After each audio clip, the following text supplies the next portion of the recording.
Disclaimer. Do not follow this action at home or at anywhere, and this video maybe have stupid stuff, weird stuff, or whatever. Enjoy watching. Sorry my voice kinda weird.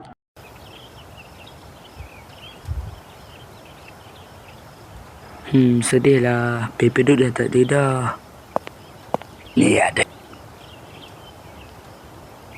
Sorry Cyber, tadi tu karakter yang tak jadi. Oh, faham.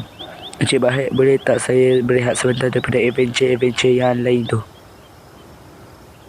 Oh, boleh je. Semua orang request macam tu. So, saya akan teleportkan awak.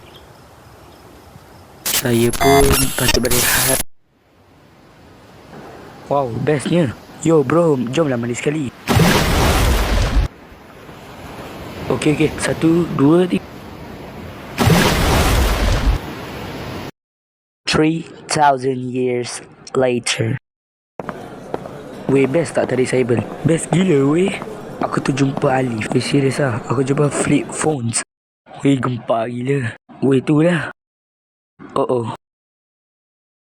Kat mana korang pergi lah? Lama aku tunggu. Siaplah korang. Korang tak boleh pergi ke mana-mana. Ada gunting lah.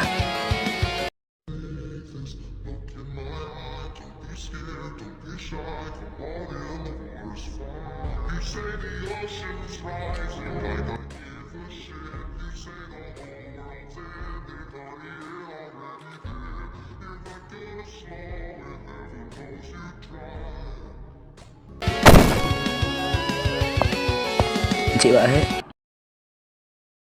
saya cuba buka ni lah.